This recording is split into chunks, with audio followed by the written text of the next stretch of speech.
Oke, selamat pagi semuanya. Welcome back again di Andy Kristen Channel dan ini adalah segmen analisa pagi, segmen di mana kita akan mengulas kembali untuk update news dan juga pergerakan dari market, khususnya market dari Bitcoin. Hari ini kita berada di tanggal 20 Desember 2025. Seperti biasa kita akan kasih update ke teman-teman gimana kondisi dan situasi market kripto Bitcoin saat ini. Gitu. Jadi seperti biasa kita nggak cuma tentang membahas peluang market, tapi bagaimana kita bisa mengantisipasi situasi yang ada guna untuk meminimalisir resiko.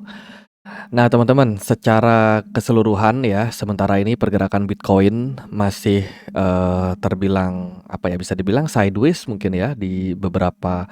Kalau misalkan kita lihat dari time frame kecil, ini dia terpantau masih di situ-situ aja, bergerak di dalam range 89 sampai dengan 84. Kita udah dapat beberapa sentimen yang cukup penting pada market ya. Sampai kemarin itu kita dapat data Bank of Japan yang secara resmi akhirnya menaikkan suku bunga 25 basis point. Ini adalah suku bunga tertinggi sepanjang 30 tahunnya terakhir ya. Jadi Bank of Japan itu biasanya suku bunganya memang selalu dipatok rendah, teman-teman. Kisaran 0,5, 0,25, tapi kali ini dia udah naik sampai 0,75. Ini datanya kita dapat kemarin. Jadi sudah resmi ya dinaikkan suku bunganya. Kemudian apa sih impact daripada kenaikan suku bunga ini ya kepada market?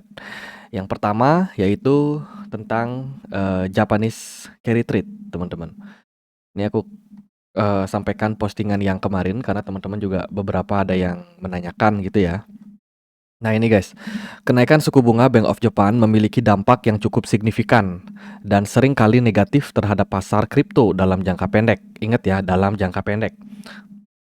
Fenomena ini bukan sebuah hubungan langsung antara Bitcoin dengan Yen, melainkan karena perannya dalam likuiditas global. Jadi, teman-teman, kebiasaan yang terjadi pada market belakangan, bukan belakangan sih, tapi dalam beberapa dekade terakhir ya, dalam 30 tahun terakhir, misalkan nih investor dari Amerika Serikat, mereka pengen trading. Nah, mereka akan lihat nih, apakah liquidity di Amerika Serikat cukup atau tidak. Misalkan kalau suku bunga The Fed lumayan tinggi, maka para investor itu tidak akan melakukan pembelian aset mereka itu di lewat dari Bank Amerika. Jadi mereka nggak akan minjem misalkan di Bank Amerika, tapi mereka akan minjem di Bank of Japan. Kenapa? Karena suku bunganya biasanya 0,25, 0,10 gitu misalkan. Jadi suku bunganya itu relatif kecil. Nah, dengan kebijakan kenaikan suku bunga ini, maka menyebabkan jika ada orang yang mau mengambil liquidity dari pasar, khususnya dari bank di Jepang, ya itu mereka dikenakan tarif atau bunga yang lebih besar, sehingga ini akan menurunkan minat, menurunkan liquidity secara masif dalam jangka waktu yang panjang gitu. Nah, dengan faktor ini tentu saja akan mengurangi liquidity guys. Lalu apa dampaknya? Ketika suku bunga dari Jepang naik, biaya pinjaman meningkat dan yen juga menguat. Ya, investor terpaksa menjual aset kripto mereka untuk melunasi pinjaman yen. Proses tersebut disebut unwinding carry trade. Nah, ini nanti dampaknya itu lebih pada beberapa waktu ke depan. Jadi nggak yang instan langsung bereaksi gitu, teman-teman. Nah, ketika suku bunga udah tadi ya ini ya. Tambahan yang kedua yaitu pengetatan likuiditas global ya. Jepang adalah salah satu penyedia likuiditas terbesar di dunia dan pemegang utang Amerika Serikat atau US Treasury terbesar. Nah, kita tahu nih ketika suku bunga Jepang dinaikkan, maka return jika kita invest di Jepang itu cenderung lebih menarik dibandingkan kita invest di US. Ya, dampaknya ini bisa terjadi capital outflow ya dari market US itu sendiri. Gitu. Buktinya apa? Kemarin kalau teman-teman nonton video kita, Warren Buffett itu sudah memindahkan sebagian ya untuk membeli yen Jepang gitu. Warren Buffett investor legendaris, teman-teman. Dia memindahkan sebagian dia punya aset ya dibelikan yen Jepang. Artinya dia yakin bahwa yen ini akan menguat dalam jangka waktu ke depannya gitu. Jadi tentu tidak 1-2 hari, tapi ini akan takes time kayak beberapa bulan gitu, teman-teman. Jadi menurutku ini merupakan salah satu faktor yang cukup menarik gitu. Oke, pengetatan liquidity pada intinya seperti itu. Yang kedua, kita kemarin dapat data tentang eee, seharusnya sih kemarin ada PCE inflation, tapi ini dia nggak ada rilis, guys. Ya, kemarin kita harusnya dapat PCE inflation, tapi ini nggak ada tambahan data apapun. Kayaknya datanya belum lengkap sehingga nggak jadi rilis kemarin. Gitu. Dan ya minggu ini sudah hampir berakhir, besok. Oh, hari ini kita udah berada di hari Sabtu, which is weekend. And then besok kita sudah ada di hari Minggu juga. Kita akan lihat gimana market ya, teman-teman menyikapi situasi dan kondisi yang ada. Kalau dari ETF sementara ini masih ada beberapa capital outflow, terutama dari Bitcoin ETF spot, lalu ada Ethereum ETF spot, lalu XRP masih plus-plus aja ya dari kemarin, kayaknya dia hijau terus. Solana juga sama nih, jarang ada outflow tapi lumayan konsisten inflow yang masuk. Sementara Dogecoin, Litecoin, dan juga Chainlink ETF dan juga HBAR ya, HBAR itu belum ada liquidity yang masuk gitu. Jadi masih nol, inflow-nya masih nol. Nah, sedikit rangkuman berita yang kita dapatkan beberapa waktu terakhir.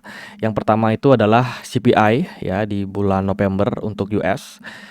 Kemudian ya intinya CPI-nya turun ya, data inflasi Amerika Serikat dari sudut pandang CPI menunjukkan penurunan, tapi sayang banget memang data yang sering dipakai oleh Jerome Powell itu sebenarnya adalah PCE inflation yang mestinya kemarin rilis tapi nggak ada data sama sekali gitu.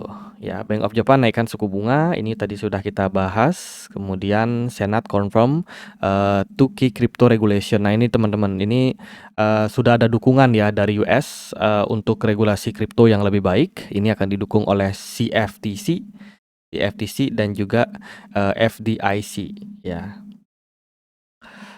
Kemudian Arthur Hayes kemarin dia nge-tweet jangan melawan BOJ ya. Suku bunga real negatif adalah kebijakan eksplisitnya. Dia memprediksi Jepang yen akan naik, guys. Jepang yen akan naik dan mungkin kripto Bitcoin akan terdampak gitu. Tapi in the short term masih belum ya. Market kripto masih belum bereaksi. Kemudian juga ini ada satu postingan yaitu tentang peluang 72% peluang Mahkamah Agung memutuskan bahwa tarif yang diberlakukan Presiden Trump itu ilegal. Jadi ini terkait dengan tarif pas perang tarif itu, teman-teman. Pas Amerika Serikat menaikkan tarif tarif import ya untuk beberapa produk kepada negara lain. Nah, itu kan sempat ramai tuh di awal-awal tahun kemarin. Nah, sekarang ini kemungkinan bisa dibatalkan oleh Mahkamah Agung bila pengadilan mengesahkan hal tersebut. Gitu. Oke, itu dari beberapa berita. Sekarang kita akan coba buat kasih teman-teman outlook-nya. Bitcoin gimana nih? Apakah Bitcoin akan continue buat dia rally atau seperti apa? Oke, karena banyak bias di time frame kecil, di sini aku mau pakai time frame yang lebih besar dulu untuk ngasih teman-teman outlook ya. At least teman-teman tahu top down analisisnya bakalan seperti apa. Ini guys, di weekly time frame kita melihat pergerakan Bitcoin ini masih relatif sebenarnya masih relatif dalam tren turun ya. Ya, secara structure dia masih create yang namanya lower high and then lower low. Ini berarti dalam structure Bitcoin ini masih dikatakan bearish gitu. Nah, namun kalau kita lihat dari pergerakan jangka pendeknya sudah mulai ada tanda-tanda perlawanan gitu. Ya, kalau di time frame daily sih aku melihat ini masih sideways ya. Di weekly kita bearish, di daily kita masih terpantau sideways, kecuali nanti Bitcoin bisa turun di bawah dari 80.000, itu baru bakalan mantep banget buat continuation untuk penurunan. Tapi sejauh ini yang kita perhatikan kayak gini, guys. Ya, ini ya kurang lebih seperti inilah. Dia masih ranging, masih bisa dibilang sideways. Harapan pergerakan naik ataupun turun semuanya masih terbuka, tergantung mana yang akan lebih dominan. Apakah buyer lebih dominan atau seller yang lebih dominan. Gitu. Sementara mempertimbangkan beberapa data makro yang kita sudah sampaikan tadi, seperti Bank of Japan yang menaikkan suku bunga, menurutku sih akan ada pengetatan liquidity ya buat market. Gitu. Mungkin dampaknya nggak kerasa hari kemarin atau mungkin hari ini, tapi kedepannya bukan tidak mungkin akan ada tekanan jual kembali ya untuk market kripto ketika mereka sudah merespon bahwa wah ini liquidity makin sulit gitu. Kemungkinan sih seperti itu ya. Jadi teman-teman mungkin ada yang bertanya juga, "Beli kenapa sih kok, Bitcoin-nya masih bertahan? Padahal kan Bank of Japan udah naikin suku bunga." Kalau menurutku sih market udah antisipasi lebih dulu ya, yaitu pas DAM kemarin, guys. Ya, sehari, sebelumnya tanggal 19 ini kan kita dapat DAM ya, teman-teman. Tanggal 18, 19 itu ya. Ini kan kita dapat candle merah nih, teman-teman. Nah, itu merupakan sebuah antisipasi dari Bank of Japan yang menaikkan suku bunga, yang proyeksinya memang cukup besar secara persentase untuk naikin suku bunga. Jadi market itu udah respon duluan sebenarnya, gitu. Dan ketika kemarin pagi kita dapat berita, sudah resmi dinaikkan, market rebound justru. Justru market kebalikannya. Gitu. Dan apa namanya, dan apa yang kita bisa perhatikan untuk kondisi sekarang, nah kalau dari saya sih sendiri melihat di time frame 4 jam, kita masih berada dalam bear flag ya. Ini kita masih akan dihantui sama yang namanya, potensial pergerakan Bitcoin ini dalam bearish flag-nya.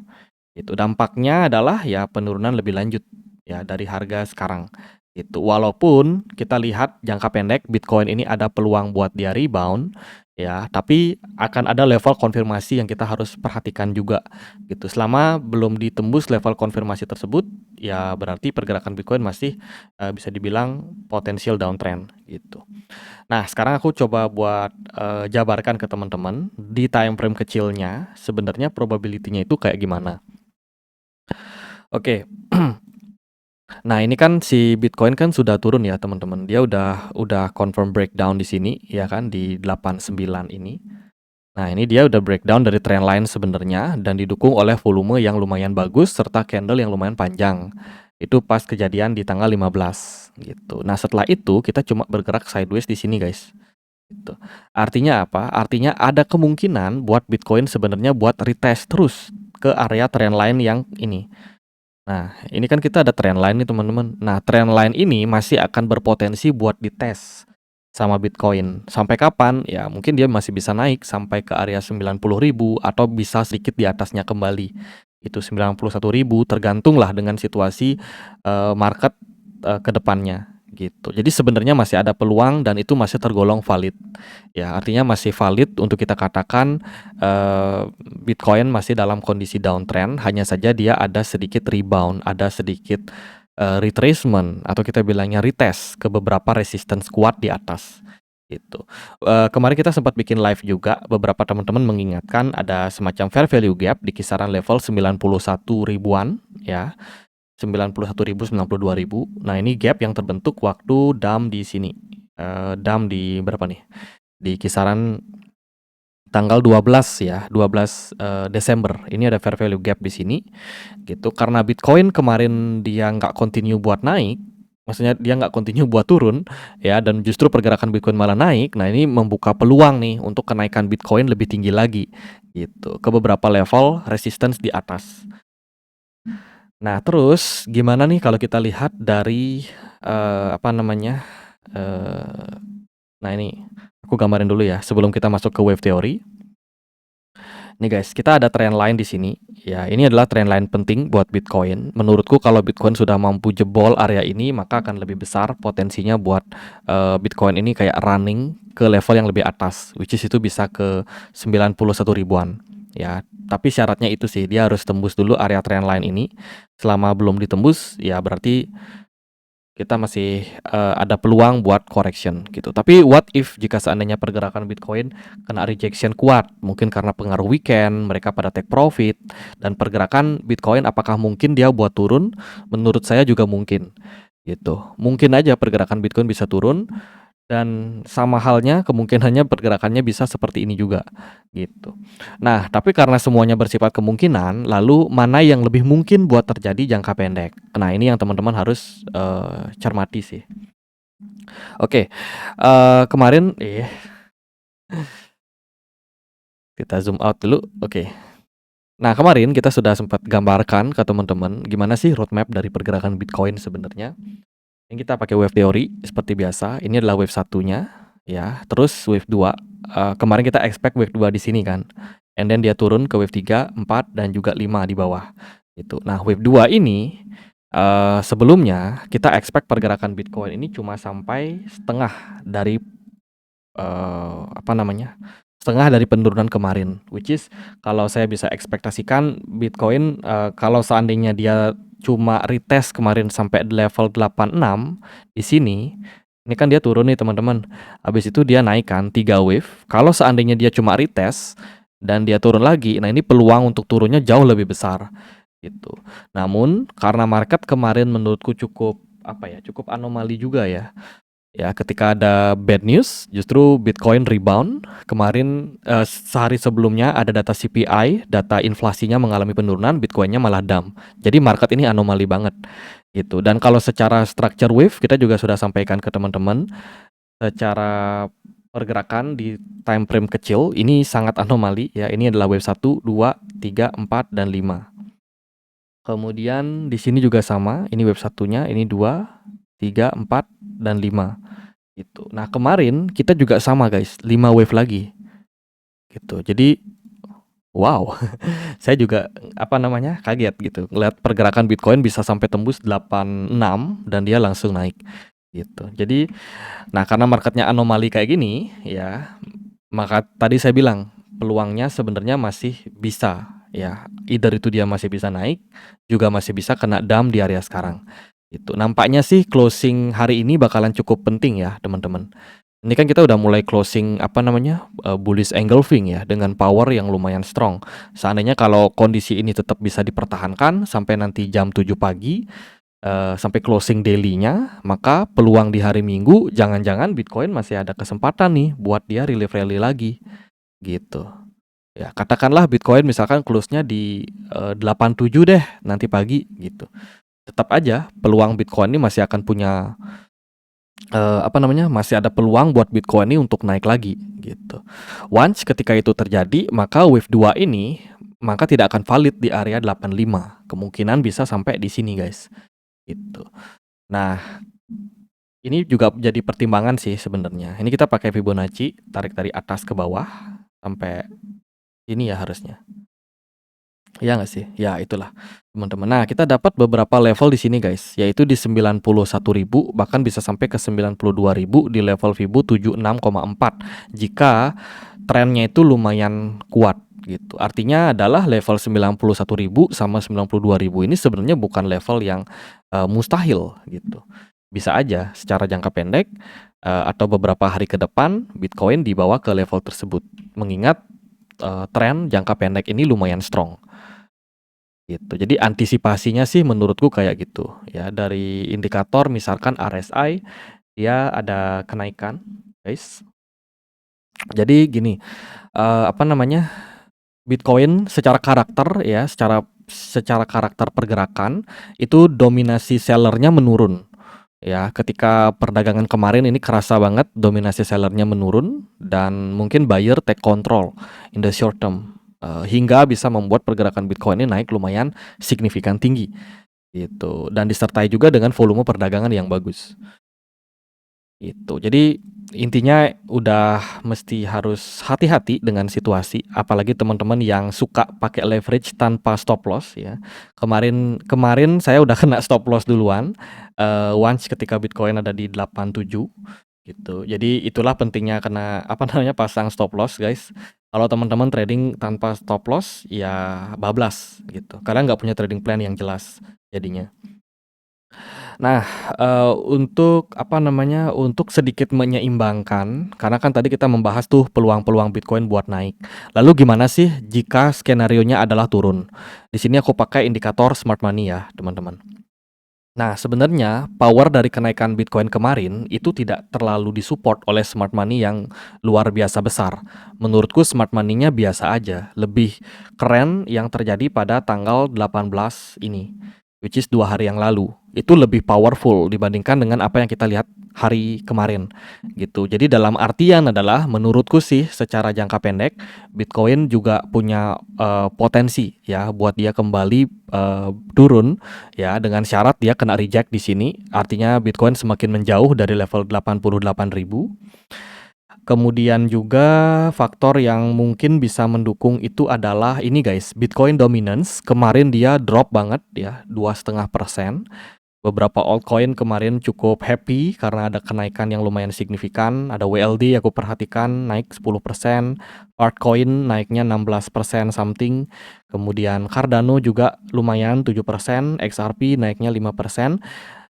Ya itulah impact daripada Bitcoin dominance yang secara tidak terduga drop gitu. Padahal apa namanya? Padahal nggak ada isu yang gimana-gimana untuk market. Itu. So, jika Bitcoin seandainya dia naik, maka next target itu bisa naik sampai ke 91 atau 92.000. Oke. Namun jika pergerakan Bitcoin kali ini dia turun, ya, maka kita harus melihat dulu nih, Bitcoin ini dia turun di bawah area ini, guys. Di bawah area 84.000. Ya, bila mana Bitcoin sudah turun di bawah area tersebut, nah itu mungkin kita bisa balikin lagi wave 2-nya di sini. Gitu. Karena memang kalau saya pribadi sih cukup apa namanya? Cukup expect ya wave 2-nya cukup di sana and then continuation buat downtrend kembali. Itu. Tapi karena situasi yang kita lihat kemarin secara karakter pergerakan lumayan impulsif bullish, kita juga harus tetap mengantisipasi tentang potensi yang bisa terjadi pada pergerakan Bitcoin jangka pendeknya. Itu sih teman-teman. Jadi nah ini guys, ini anomalinya Bitcoin kemarin ya. Ini aku sedikit jelasin ke teman-teman. Jadi kan gini, ini adalah wave 1, wave 2, wave 3, 4, dan juga 5 teman-teman. Bila seandainya Bitcoin kemarin rejects di kisaran level 87 atau 86 lah ya, kurang lebih di area ini.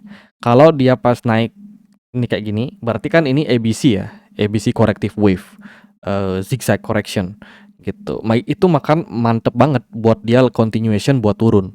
Gitu. Tapi karena kemarin market cukup anomali, yang sebelumnya smart money itu cuma segini, tiba-tiba waktu di level 87 ini malah didorong lebih tinggi, ya kan, ada peningkatan smart money yang lumayan signifikan.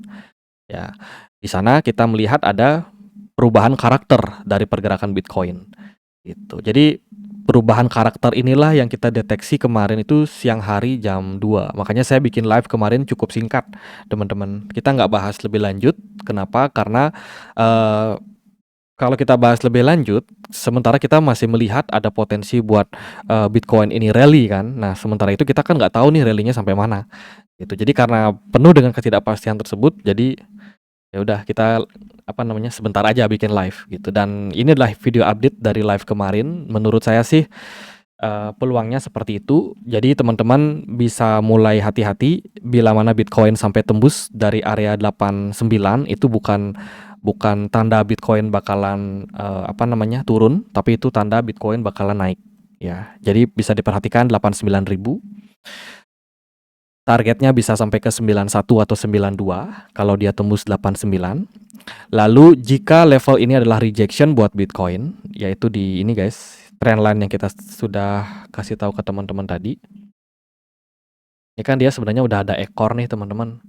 Tuh lihat di time frame kecil ini udah ada ekor panjang nih, menandakan memang secara pergerakan Bitcoin ini udah mulai ada tekanan jual gitu. Ditambah juga secara structure kalau kalian lihat, kalau dia nanti valid seperti ini ya kan, maka ini kita bisa consider sebagai yang namanya lower high gitu. Kalau udah terbentuk lower high kembali ya, maka structure-nya sih ekspektasinya dia masih bakalan turun seperti ini teman-teman gitu. Dan ketika ini terjadi, maka ya masih selamat, pergerakan Bitcoin masih punya opportunity buat turun lagi dan ya dalam jangka waktu dekat seperti itu. Oke, nahan floating. Semangat ya teman-teman. Harus kuat margin kalau teman-teman tradingnya kalau tradingnya mungkin kemarin nggak di close gitu ya. Pas Bitcoin naik di sini di 87, 86, teman-teman nggak segera close posisi, teman-teman sekarang mungkin masih nahan profit. nahan profit, nahan floating loss gitu misalkan, ya teman-teman kalau masih percaya, masih keep Bitcoin harus harus gini sih, maksudnya keep position kalian, kalian masih harus maintain misalkan, ya kalian harus kuat-kuatin margin sih. Ya jangan sampai, apa namanya, kena liquid gitu ya. Tapi menurutku itu sih, 89 itu udah menjadi level kayak krusial banget lah. Let's say kalau nanti sampai di-hit atau ditembus area tersebut, itu udah peluangnya dia untuk naik akan cenderung lebih besar, gitu ya. Jadi seperti itu paling nggak buat market. Kalau buat Bitcoin dominance, sekali lagi ya, Bitcoin dominance ini bisa dibilang dia masih turun, jadi dampaknya ini lumayan kerasa nih. Kalau aku perhatikan dari total total tree kemarin inflow-nya 3% masuk teman-teman, luar biasa tinggi. Lalu total 2 juga naiknya 4,5%. Ada inflow yang sangat signifikan masuk ke altcoin ya di perdagangan kemarin. Kemudian total tree juga hampir 4% gitu. Ini impact daripada Bitcoin dominance yang turun. Indeks dolar naik, emas naik, kemudian S&P 500 pun juga kurang lebih sama, meskipun naiknya tipis ya. Bitcoin juga rally gitu. Jadi bener-bener anomali pergerakan kemarin. Oke, gitu aja karena market juga masih anomali. Kita lihat aja, intinya teman-teman harus sudah siap ya dengan risiko ya kan, dengan situasi dan juga probability yang mungkin terjadi pada market ke depan. Jadi sekian aja outlook saya kali ini, semoga videonya bisa bermanfaat teman-teman. Oh ya, kemarin juga aku mau update, teman-teman nanya DXP gimana kabarnya Bli. DXP itu kemarin sudah ngasih info ya, ini guys, buat kalian yang belum cek mungkin kita udah post di Telegram juga ya. Jadi, mereka baru aja launching untuk protokolnya, sementara masih 80%. Ke depan nanti akan ada testnet juga. Jadi teman-teman yang mau pakai coba, apa namanya, DEX-nya itu teman-teman nanti ada testnet yang bisa teman-teman pakai biar teman-teman kayak, experience lah gitu. Nah, untuk peluncuran tokennya nampaknya akan diundur guys sampai 2026 kuartal 1. Ya, yang namanya kuartal 1 kita nggak tahu Januari, Februari, atau Maret gitu. Ya, ada pengunduran kayak gitu. Oke, itu update-nya. Kalau untuk altcoin yang lain menurutku sih, buat sekarang nah ini teman-teman, tadi kan kita sudah bahas nih potensinya Bitcoin. Teman-teman harus ingat-ingat lagi, kita ada di weekend. Kita ada di weekend, hari di mana volume perdagangan akan turun, hari di mana banyak trader yang sebelumnya trading di saham, di forex, atau mungkin juga di kripto, itu mereka pelan-pelan akan mulai take profit, ya. Take profit, dan setelah itu volume perdagangan mungkin akan turun. Ketika volume perdagangan turun, maka volatilitas Bitcoin itu bisa sangat ekstrim gitu. Menurutku sih sekarang untuk jangka pendek kita berpatokan dulu sama pattern, price action, dan sama structure dari pasar ya. Yang kita lihat untuk sekarang ini, baik itu di time frame 1 jam misalkan, secara time frame 1 jam structure market ini masih bearish, di mana kita cuma create yang namanya lower high baru ya, which is di sini misalkan ini masih tergolong lower high dari level di sini sebelumnya. Sebelumnya di 90, sekarang turun ke 89, oke lah, itu masih kita anggap sebagai lower high. Jadi di time frame 1 jam pun aku melihat ini masih downtrend gitu. Namun di time frame yang lebih kecil, 15 menit misalkan, ya masih juga ini masih juga kita bisa bilang downtrend ya secara structure. Tuh kayak gitu guys. Ya, ini kalau dia terkonfirmasi kena rejection di sini, maka akan lebih kuat lagi potensial downtrendnya. Maksudnya secara structure untuk down itu masih akan lebih besar kemungkinannya in the short term. Gitu. Oke, sekian aja. Tadi saya udah mau akhiri, tapi ya oke lah. Teman-teman, have a good day ya. Happy weekend buat kita semua. I don't know, mungkin nanti sore kita bikin live lagi atau enggak, tapi nanti aku akan kabarin. Tapi kalau teman-teman misalkan tertarik buat kita update lagi nanti sore, ya kita akan update ke teman-teman. Jadi jangan lupa buat follow, bisa subscribe juga kalau teman-teman ada di YouTube, loncengnya diaktifkan, atau bisa juga join di komunitas Telegram karena ketika kita bikin live kita pasti akan sharing linknya ke teman-teman. Oke, gitu aja. Akhir kata saya Andri, makasih guys.